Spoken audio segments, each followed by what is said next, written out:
Hello, friends. It's CJ Miller. I'm in my kitchen back in Shreveport, Louisiana, my downtown apartment.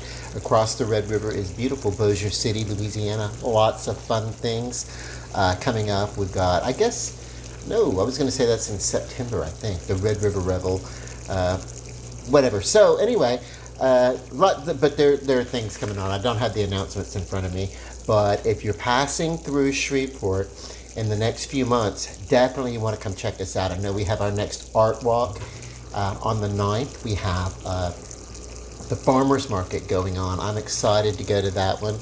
I won't be going this Saturday, but the following Saturday I will definitely be down there ready to re-up on some fun things. I love one of the ladies makes a goat's milk soap that I really love, and I love the pepperminty one, but I love, she's got many varieties, and I go to her and stock up basically over the summer, basically for the full year, uh, and I'm a bather. I bathe a lot.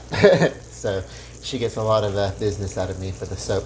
Okay, so in this skillet, now cooking, I've got 2 russet potatoes, 1 medium to large chopped onion, and 2 cloves of garlic, large cloves. That's why there's only 2. If they were smaller, I'd use more. But chopped, knife chopped. I didn't food process anything. I've got a food processor, but I'm normally cooking this size, and it's very easy for me just to chop my own aromatics. With a knife. I've trained in a kitchen, and it's like in a professional kitchen, and so doing something with a food processor, you really don't do that unless you're trying to get a puree or a sauce or something like that. But for the most part, really, you just don't do that, unless you just need to get it done. Like I worked in one kitchen down in New Orleans, and we had this giant, huge,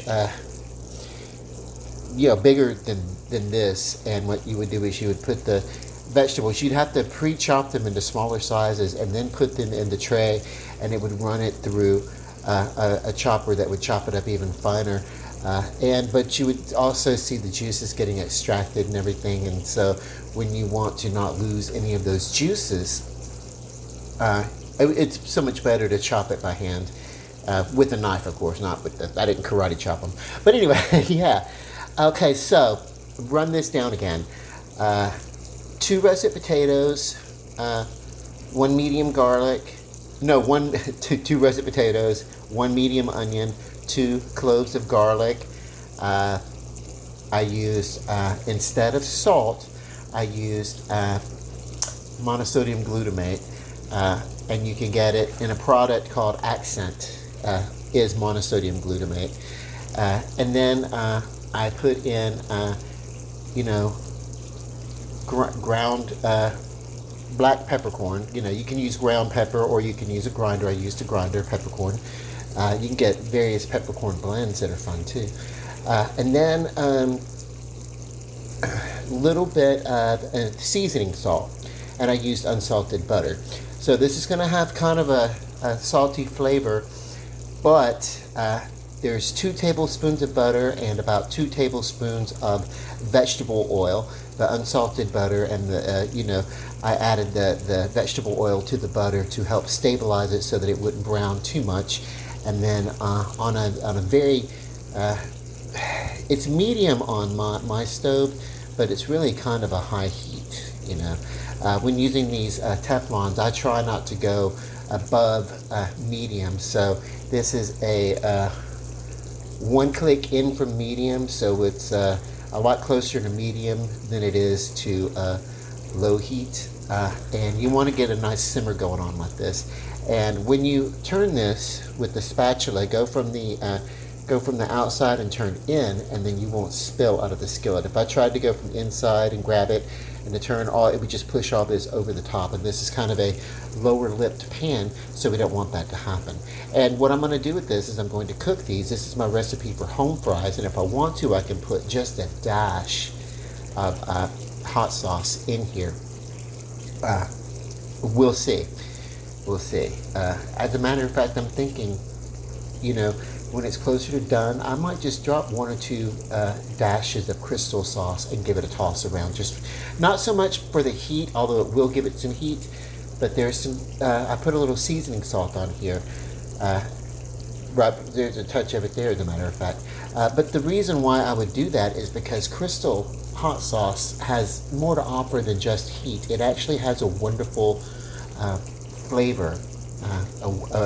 It's actually kind of a various array of flavors. So let me run off that list for you real quick. Hang on. So I'm looking on the ingredients, and we got aged red cayenne peppers, and just, you know, those peppers, they probably come from not just one field, you know, and the fact that they're aged kind of gives their flavors a nuance, and that's where a big bit of the flavor comes from. But it's also, you know, with the distilled vinegar, and then of course salt, and that's the only ingredients that are listed here. Aged red cayenne peppers. I think red peppers and red cayenne, but they're like the hot variety, not the bell pepper or whatever. So, but maybe that's why it's a little redundant. I think red pepper and cayenne pepper, to me, they're always kind of the same. But there's various peppers. But you know, like there's once a friend gave me from his own garden this ghost pepper, and oh my God, was it stupid hot. Wish I still knew where that guy was, you know, Keith.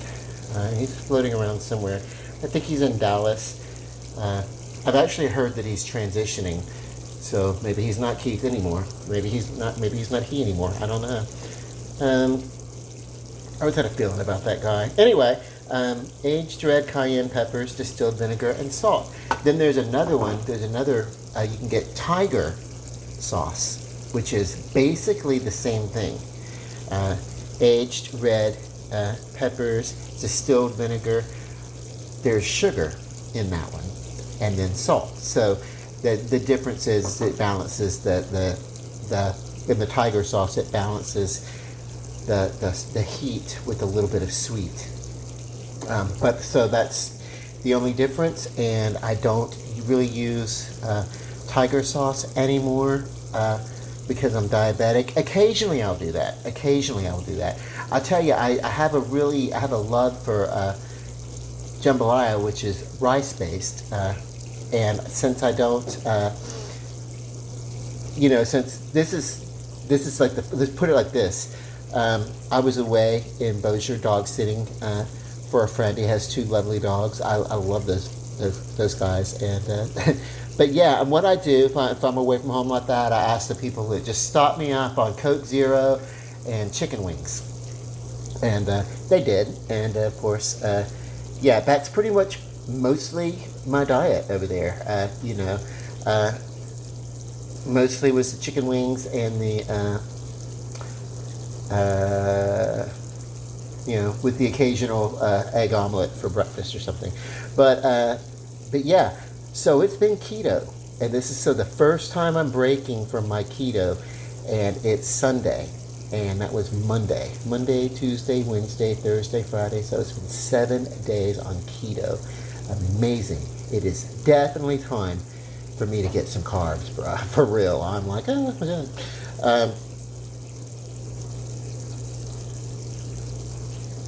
Okay, so it's time for me to flip it. I'm going to give this a stir. Oh, and the green that I put here is just some sage, some leafy sage.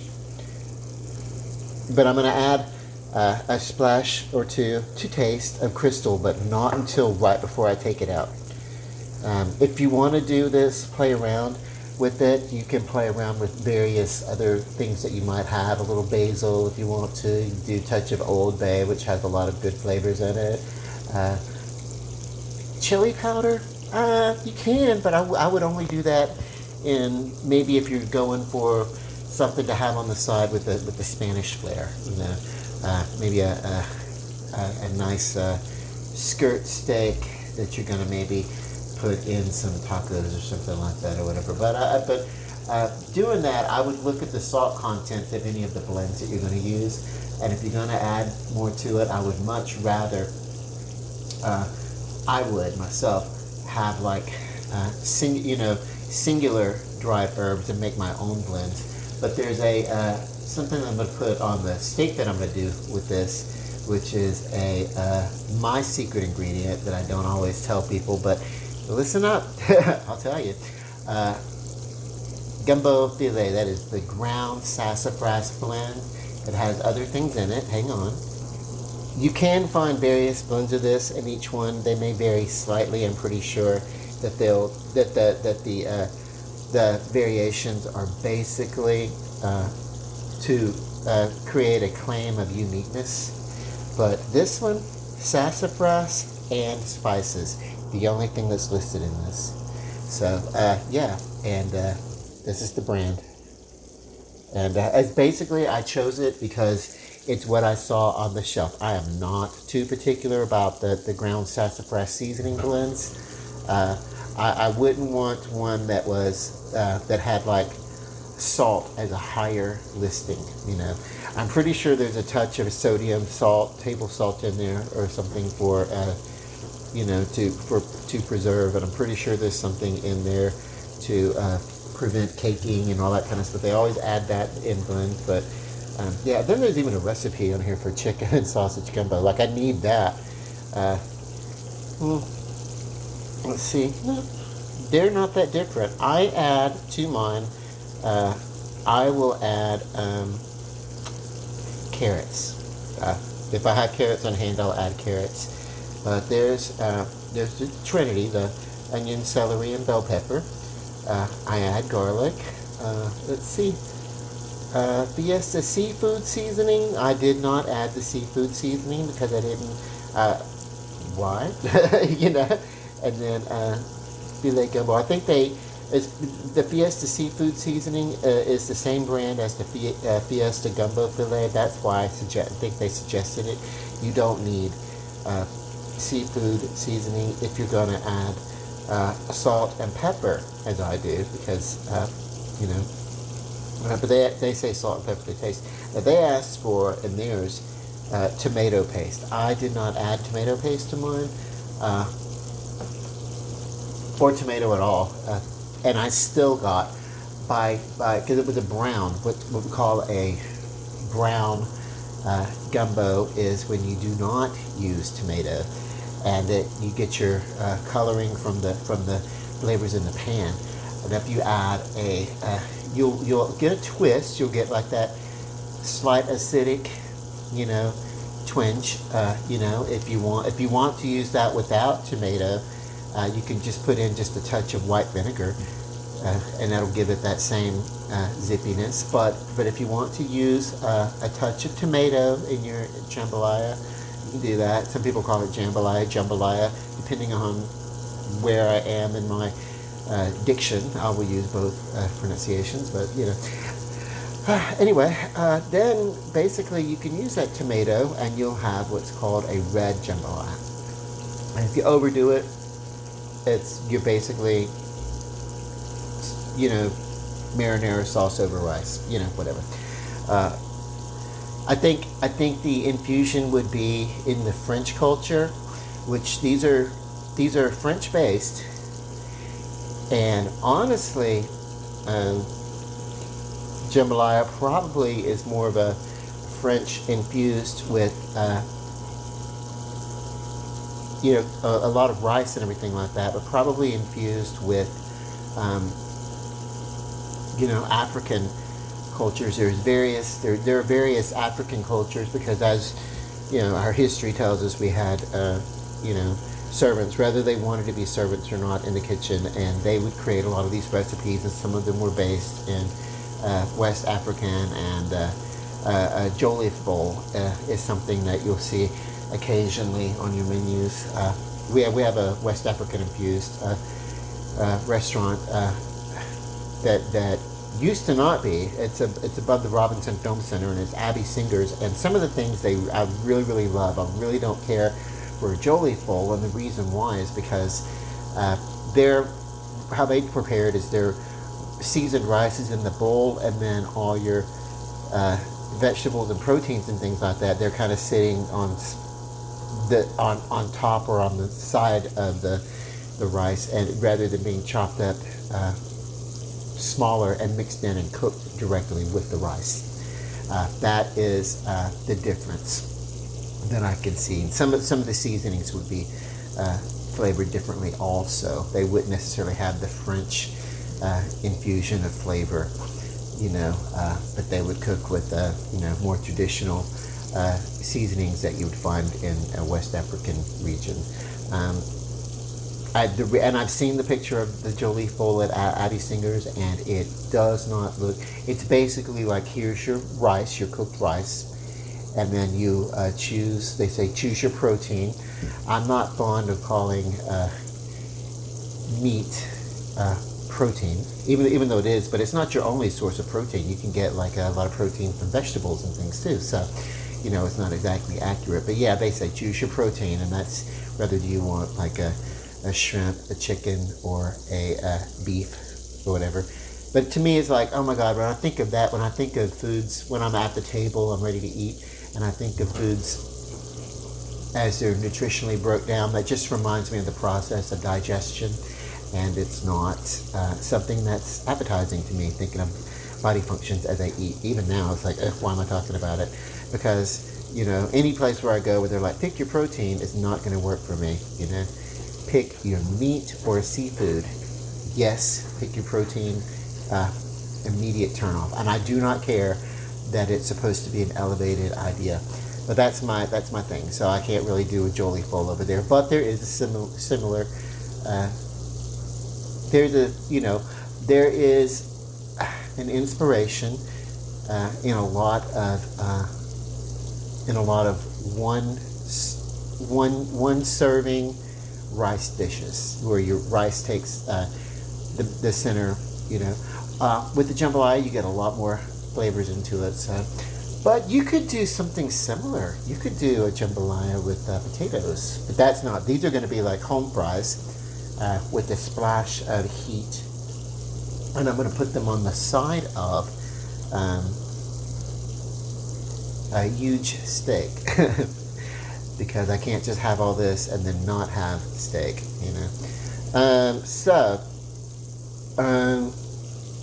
Let me give this a stir, a toss around. The whole idea, this is very similar to a hash brown. I've actually, there was a place that's closed now, George's Grill, and they on their menu, back in the day, they had hash browns, but their hash browns were actually home fries. And because sometimes home fries are also called hash browns because they're hash potatoes or whatever, but they're not run through a hasher. They're not hashed, which is basically julienne and basically smashed into a patty or something like that, and then browned in the skillet or something like that. It's not that version of hash brown, but home fries are another type of hash brown. But they're chopped like this, sometimes smaller, actually. This is, I'm going to give this a stir real quick, like I said. Okay, and as I've done this, what I've done is I've taken this spatula, I've gone underneath, and then I used the edge of, not scraping the bottom of the pan, but I used the edge of a large chef knife to kind of push the potatoes onto, and that made it a little easier to turn. So you can use two utensils. I already had the knife out from the chopping. Let me show you. And so I just went with the edge and kind of used that to help brace the bits in the skillet, and then was able to give it a turn.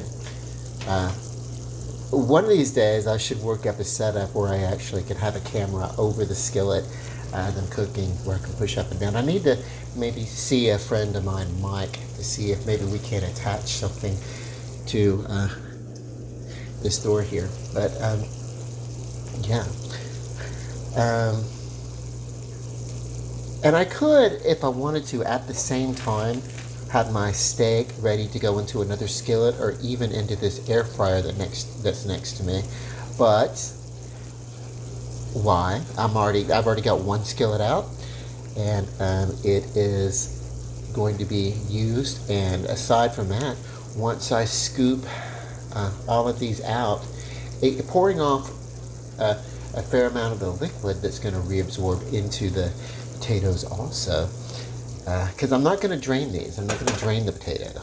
I do not mind in this case if the butter coats and everything. Some it's gonna make it greasy. But I have lived a very healthy diet for a whole week. Totally going to wreck myself tonight. It is about 10 minutes till 11. I will be eating around midnight. My calorie starts over at midnight. With that, in my strictness, when I'm being strict on my diet, what I've allowed is I have allowed either an hour before or an hour after for sticking to that midnight rule. So anytime between 11 a.m. and 1 a.m. My calories are going to start over, but if I just really need to go ahead and eat, or my food gets done a little bit earlier, then that's cool. I can do that. And I'm a nocturnal kind of person. So if you were not on my schedule, and most people are not, then basically I'm so I'm a carnivore for sure. But basically, if you're not a nocturnal person, you can choose any point during your day when it's convenient for your calories and your carbs and your nutritional numbers that you're keeping track of. It's good for them to start over. You can pick it and you say, hey, this is at this point, at this hour, my count for the day, my day starts basically. It's what it is. And so when I'm allowed 50 carbs when I'm on my keto diet, and then of course a break, and this is not, I won't eat this all in one sitting. This will be throughout the day. I'll be able to go back and have some potatoes throughout the day. Today is a diet break for me, and I'm gonna make the most of it. Something else you could do at this point would be to add a little bit of a jerk seasoning, or maybe if you want some curry, add a touch of curry seasoning in here, and this would go really, really well with any sort of curry chicken, curry beef, curry fish, or shrimp, or something like that. It's really, really great at this stage to do that. These are basically done. They're starting to really soften and break down.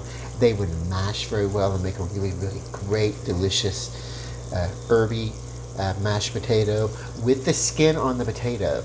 And if you want to at this point, you can start peeling the skin away, but there are nutrients, fibers, and other things that are in these potatoes that are beneficial.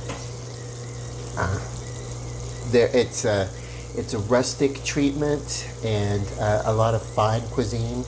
If they're not serving red skin potatoes or something like that, if they're serving russets of this type, they'll actually take the skin away, especially if they're going to go more of a mash or something like that. So whatever, but nutritionally, I know that there's a lot. Now, so I've got like 1 or 2 onions that need to get a little bit more translucent, so I'm going to keep stirring this around, and I want these onions to be done. Like, I want them to be just a nearly window pane.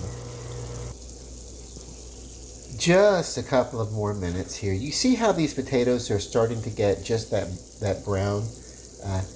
We want that, and we want to get as much of that on the surface of these potatoes as possible. When I first put them in, it was okay to talk as much as I did without giving them the amount of stirring around that I did.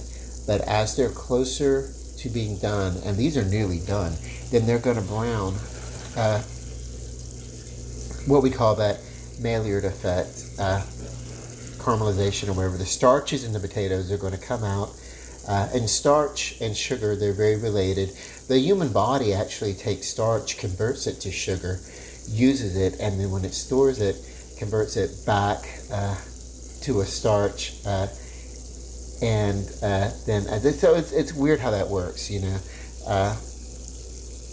but I know that starches convert to sugar, uh, and or sugars converts to starch. I don't know. They're so closely related, but yeah, for the fuel that the body uses.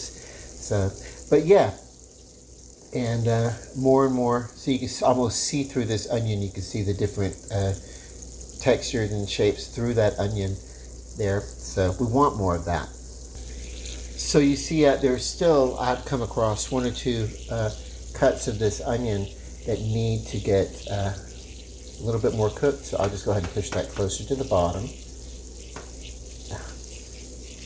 into the butter and oil, because it is right at that point.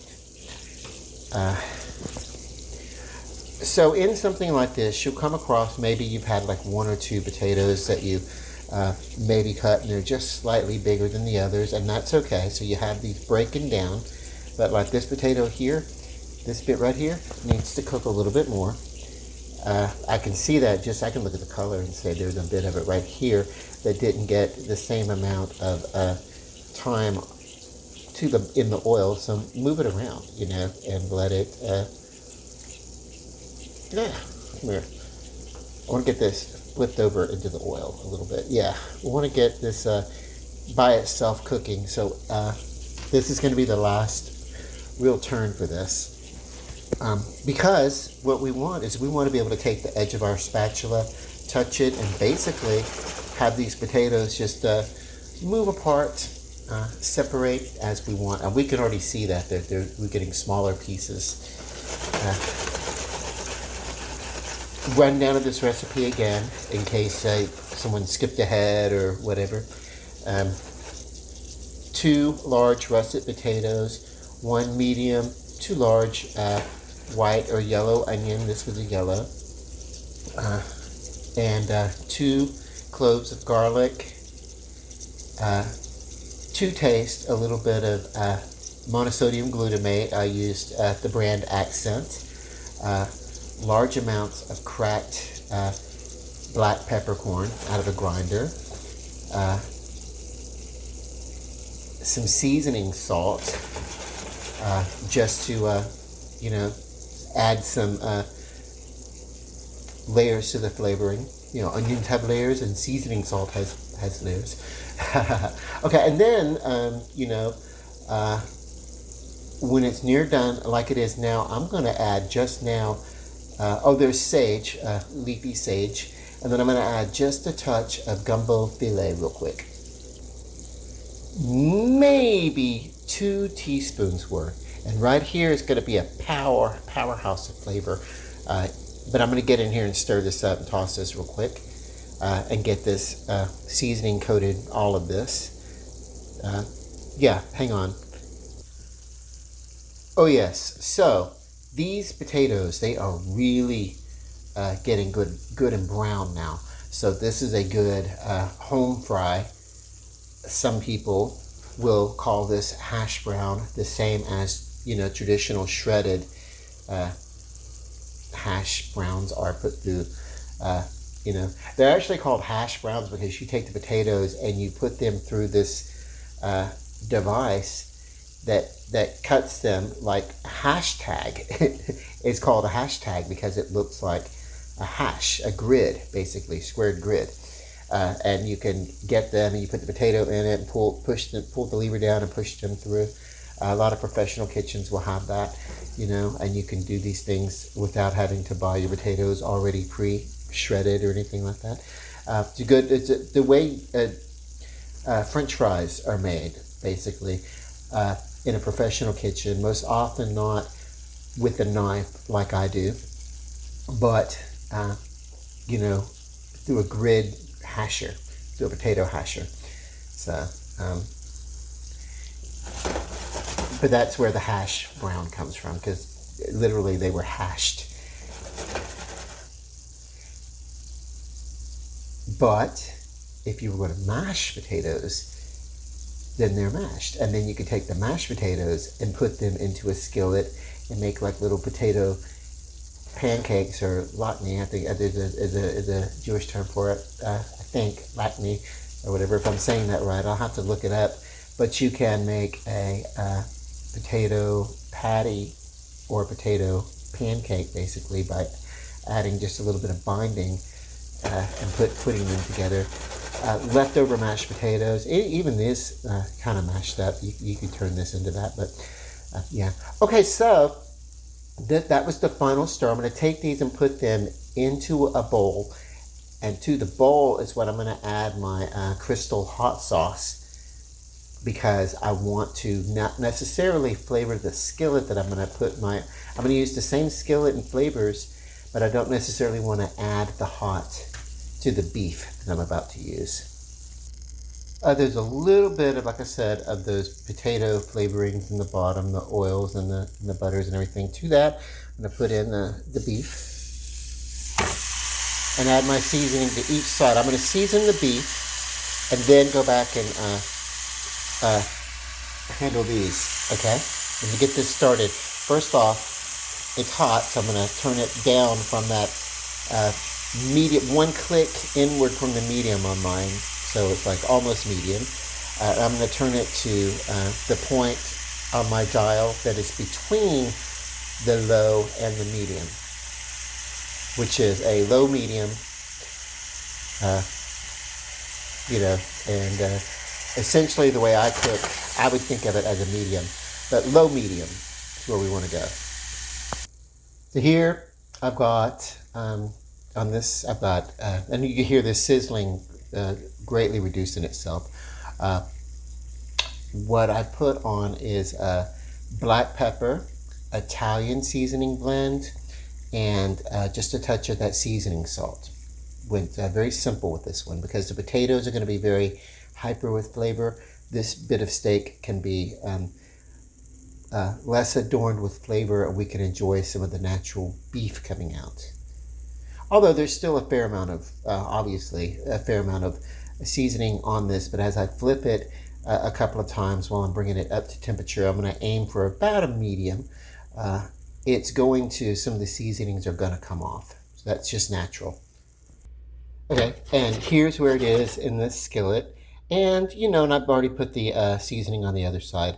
What I want to mention at this point is, don't let yourself, like sometimes I have a tendency to do, get obsessed with even distribution of the seasoning. Yes, you want to put this all over the beef, but if you have a place where it's a little bit more sparse and you have other places where it's more condensed, such as what I did with the potatoes there, do not worry so much, because as we turn this, this is gonna, we're gonna lose some of this seasoning and to the bottom of the pan, and it's going to get evenly coated on this steak a little bit. And I'm going to bring this back up to temperature.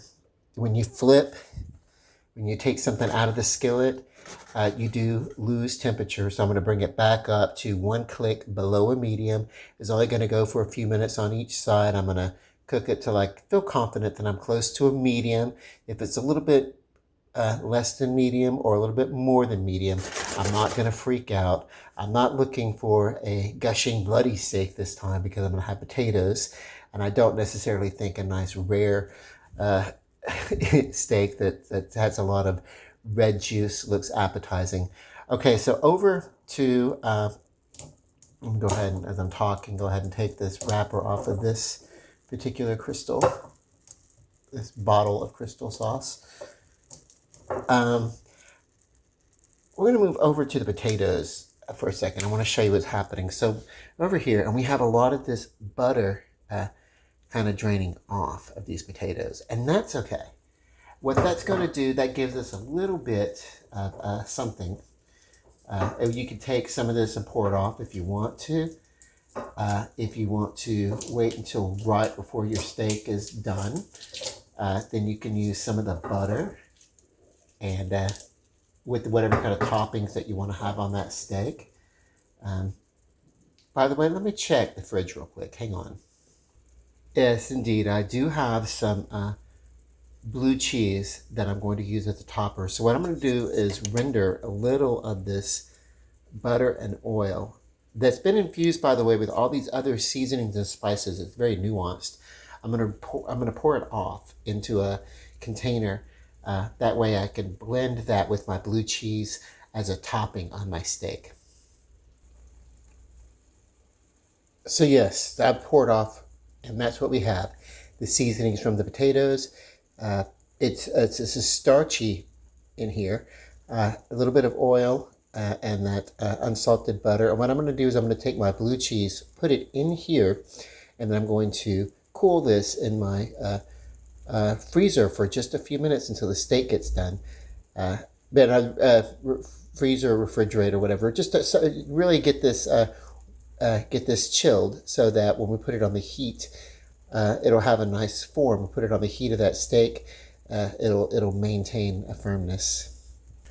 Okay, so here it's been a few minutes that I've been talking, probably about 3 or 4 minutes. At this point, some of the juices are rising to the top of this particular steak. I'm going to take it, and I have to go to flip it when I grab it. I don't want to grab it on the fillet side. I want to grab it on the strip side. There are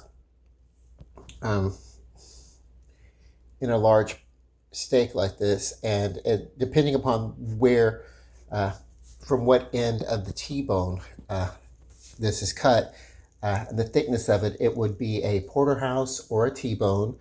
I think they're pretty much synonymous. In the store, sometimes what they'll do is they'll give you a T-bone, which basically is a New York strip. And basically what they do is they'll just do like one side of it, just kind of like hanging off the bone, and they've cut away most of the fillet, which is, where are we?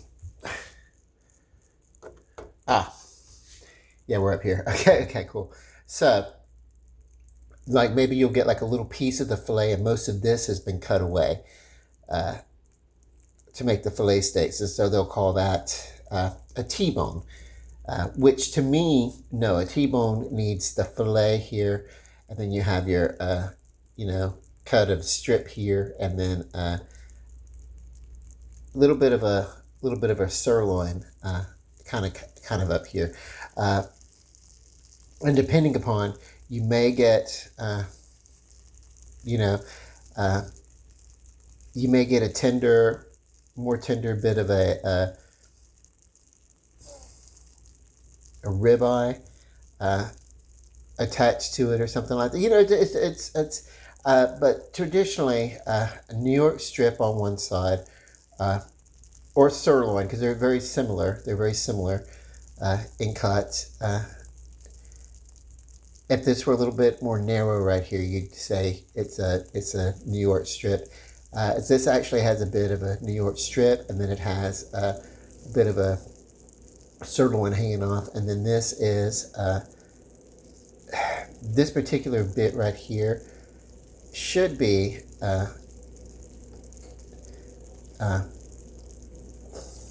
let's see, yeah, there should be about, well, you'd be able to look at a porterhouse and say there should be 3 steaks, but this is a good fillet cut. If this were a bit more of a pronounced bit hanging off here, all the better, But yeah, this steak is gonna serve me. I'm not gonna eat this all in one meal with these potatoes. But let's get over to the potatoes. I've displayed my lack of proficiency with beef cuts.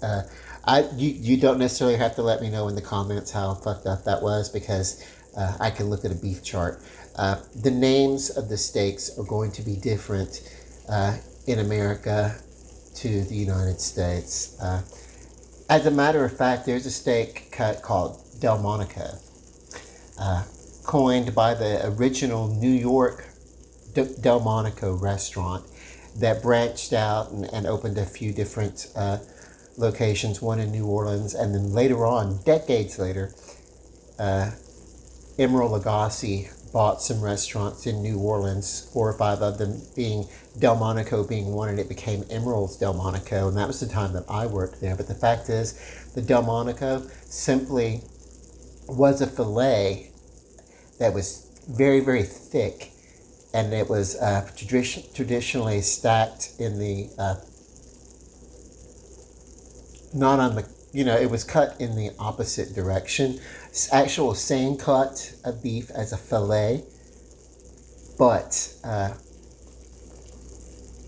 being cut on the side. Basically whatever. It's almost a meaningless term as far as steak goes. So if you get someone talking about a Delmonico cut of steak, it's particularly, and that's traditionally they're talking about a fillet, but it could be any cut of beef that is cut, say, in one direction, like laid and cut out. Well, in that case, what you would do is you would turn it on its side and cut it. So any particular, depending, and that's a relative term, but if you had okay, think of it in terms of a pork loin.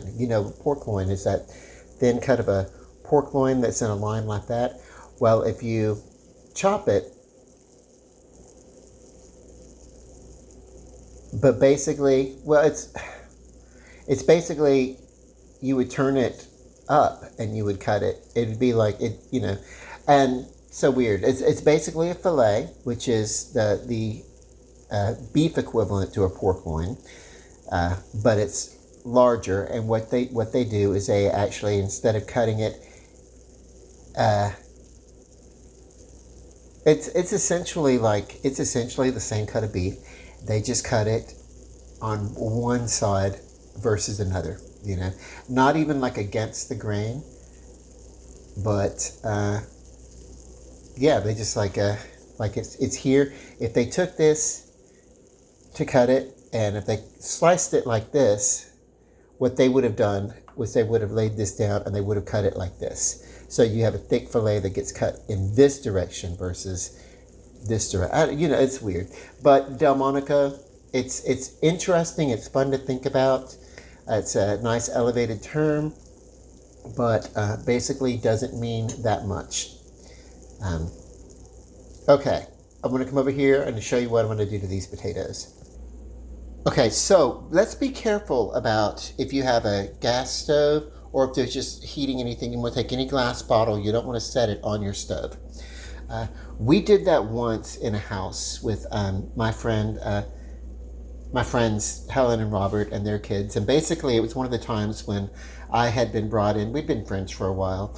And then it was like, oh, it was time for me to move on from where I was. And so she invited me to move in with them and to be their child's nanny because both of the parents worked. And so that was kind of cool. And I did that for a few months and it was really fun. But we were drinking shots of Hot Damn. This is what I used to drink. And Hot Damn is like Fireball. Yeah, actually it was Fireball. It wasn't Hot Damn. But we had taken, for some reason, somebody had just, I think it was Helen, she had just taken the bottle and just, nonchalantly set it on the stove because we were going to come back and have another shot in a little bit or something like that, basically. But we didn't account for the pilot light, and the pilot light gradually heated and broke the bottle. And or maybe she did know what she was doing. Maybe she just didn't want us to get wasted that night with Robert. Helen was a very smart woman. Oh my God, a very good friend. I loved her so much. We met while doing theater. And we had a lot of scenes together. Okay, so that's all I'm going to do. That's all I'm going to splash in here. And just give it a toss about in this particular skillet.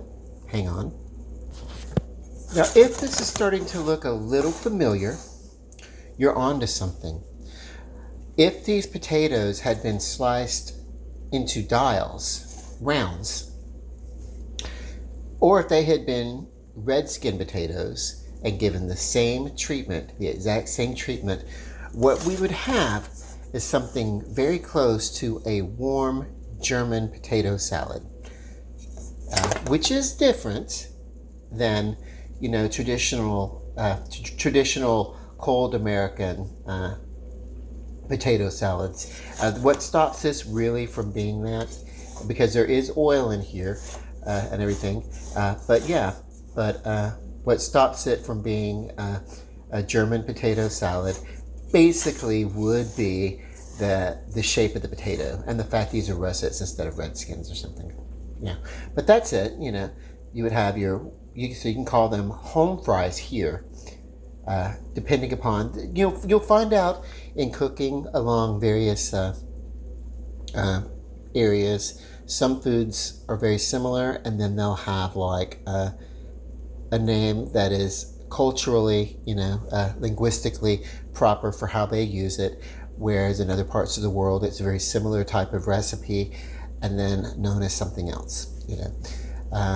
The same might be said of a joe leaf bowl to a jambalaya, but the preparation for a jambalaya is very different because basically all the meats are chopped up and cooked into the rice versus being cooked separately and then added to the bowl of rice.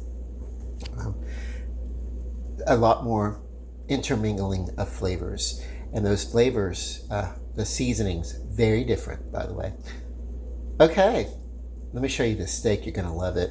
So look at this, the juices starting to come out. This would be right about the time if you were going to serve just half of this steak on the not on the filet side here, but on the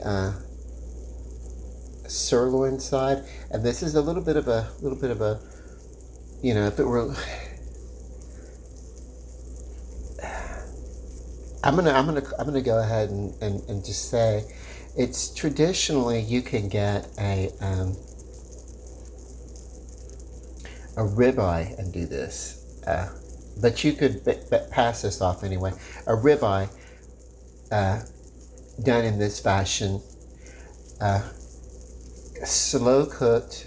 Typically, if you're doing it in an oven, but slow cooked so it renders like this, you can get a help me out, fellas. No, don't. I got it. Okay, so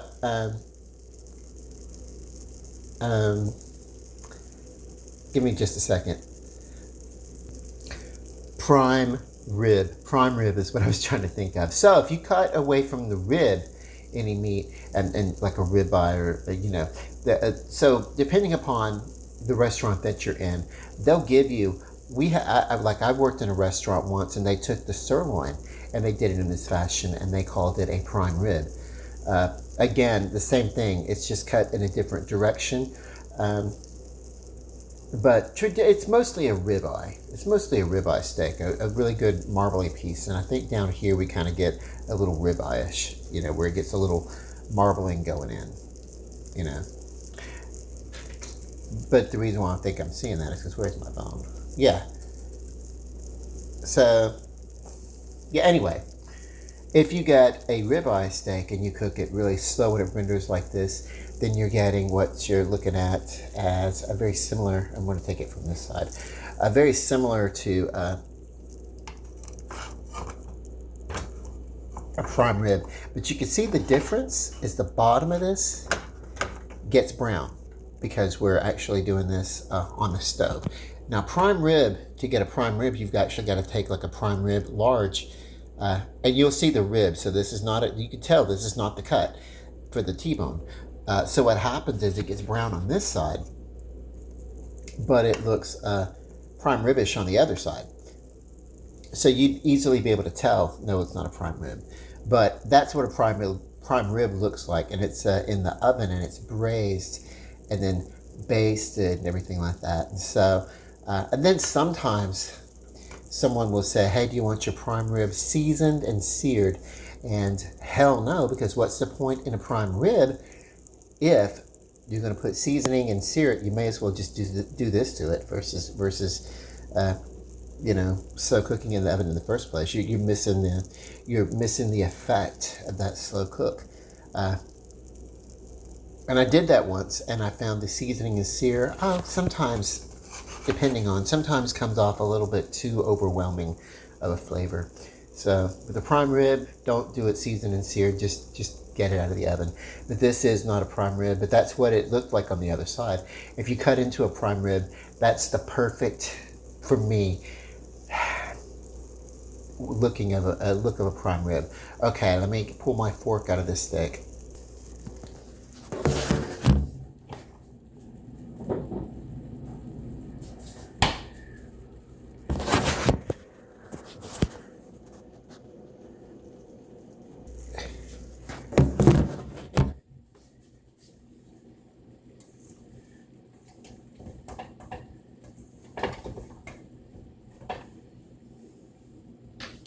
Now comes all the cries on your shoulder.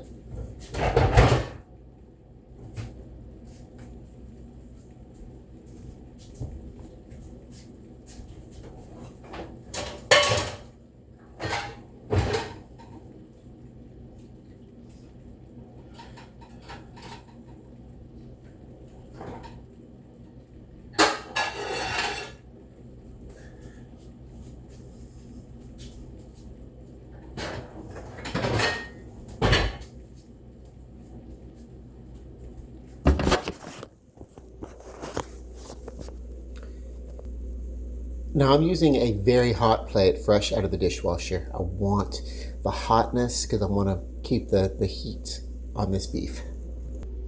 The potatoes, they will serve 4 to 6.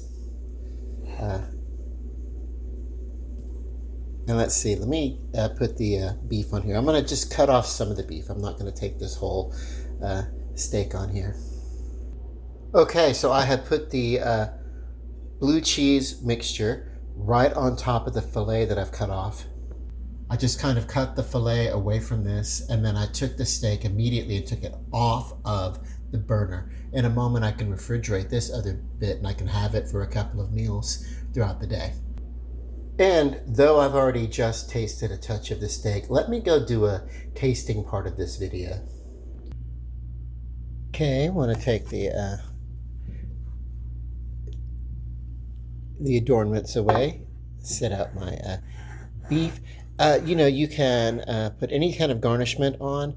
I like to serve it with a little bit of the beef facing the person I'm going to serve. Some people will set it down evenly.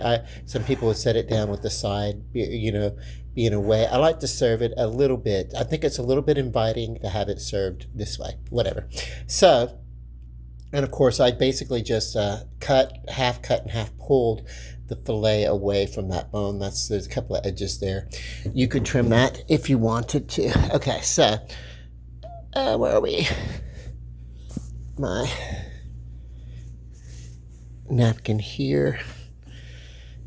Okay, what I love about Coke Zero is a wonderful, just having been raised on Coke, but Coke Zero, having been raised on Coca-Cola, I should say, it has very complex flavors. It's not just like one flavor. And even more so than original Coke or new Coke, which is now just Coke. Do they still differ? Like, I don't know. I only ever see Coke Classic. I don't ever see that new Coke recipe that they did in 1985 going into 1986 that made people lose their minds. I don't know. It's like a bad memory. Sometimes I'll see something labeled as Coke or Coca-Cola without the Coca-Cola Classic, whatever. But I drink Coke Zero. Now, something very similar happened. I started drinking Coke Zero, and it was in a can that had like a black circle or something, like it was a red and black can. Then they changed the formula, and I was like, initially I was pissed. I was like, I found a sugar-free soda that I'm going to be able to enjoy, and then you're pulling this new Coke bullshit with, I was so mad about it. Except I actually liked the change better. What they did basically was mellow out the complexities of the flavors.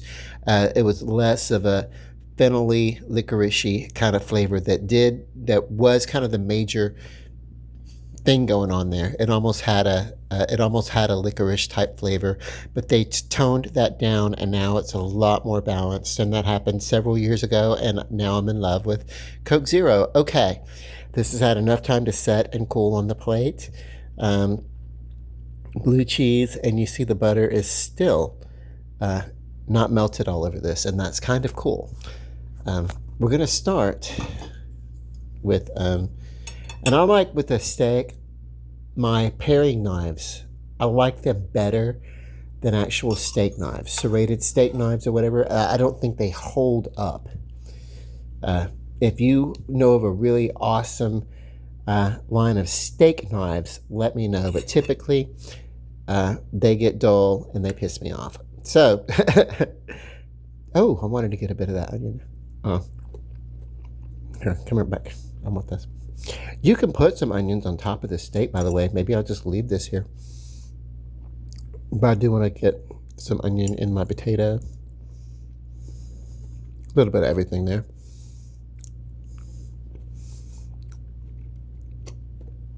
That is wonderful. That is wonderful. And these are my version of home fries.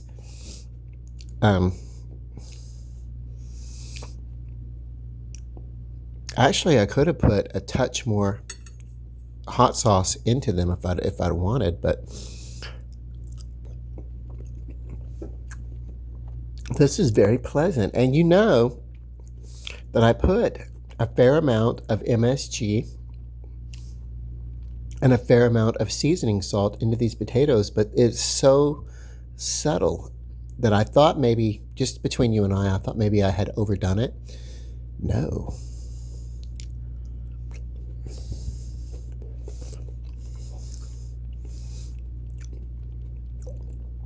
The larger chunks like this, if I had cut this into smaller bits, this would have disintegrated. That's why I needed the size to be a little larger for the russet potato, because otherwise they would not have held their shape. And it's also a benefit to leaving some of the skin on. I actually left all the skin on. But yeah, otherwise, you know, you might have disintegration. Now,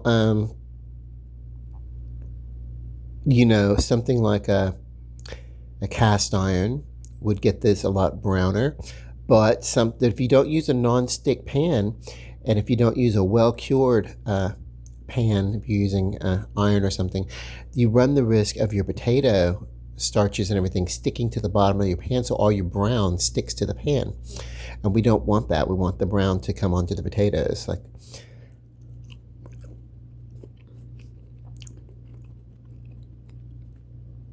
I'm rushing because I want that off my fork. I want some of this onion back onto the steak over here. But I want this bit of brown right here. I want that flavor.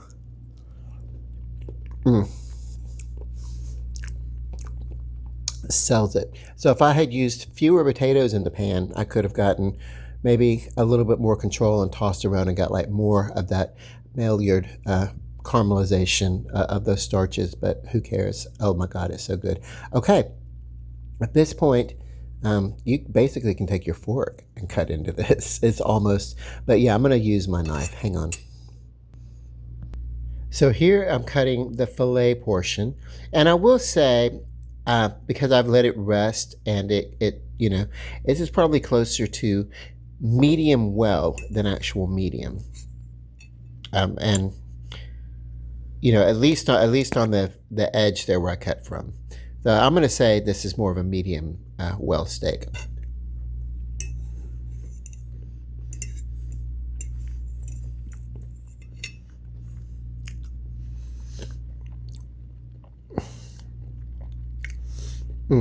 So the blue cheese has a saltiness, a slight saltiness, regardless of the type of blue cheese that you get. And there's various types of blue cheese depending upon where it's from, determining the intensity of the molding of the cheese, the riveting of that mold that runs through the cheese that gives it its flavor. You know, don't be weirded out by that. I mean, people eat mushrooms and that's a fungus. Why not eat a little mold in your cheese? Oh yeah. So surprisingly, all those fluids coming out of the steak as we were cooking, we got to a medium well. But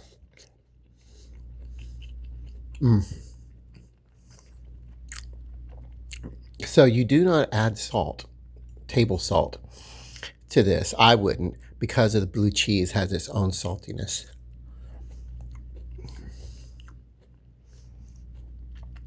That goes well with both the steak and the potato. Let me cut to the inside over here. I want to see what this is looking like. Okay, so this would be uh, more to your medium well side. There's a lot of pink, but there's not a lot of juice in the steak because a lot of it has come out in the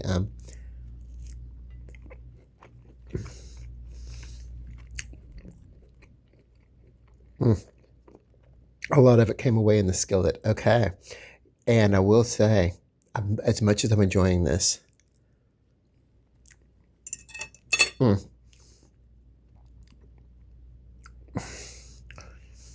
think of this almost like an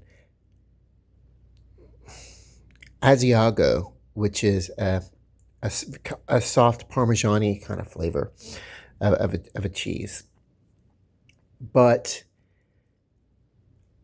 with the more of a saltiness. That's the flavor that I'm getting from this blue cheese, and of course the zip.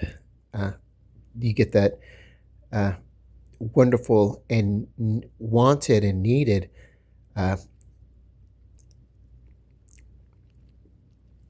layer of delicious pungency from the molding, the riveting within the blue cheese. Oh my God. Come here. Come back here.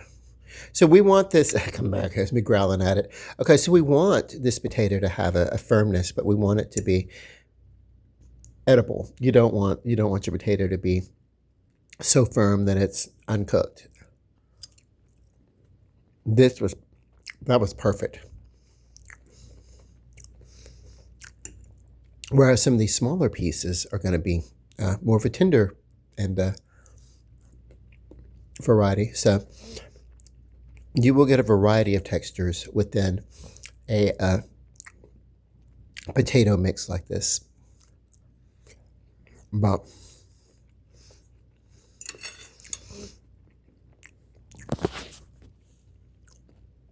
oh my God, this is delicious. This would go great with a real hearty bread. You want to do, if you're going to drink a wine, I don't drink, I don't imbibe, but red wine, no doubt about it. Just a really, really, stout red wine.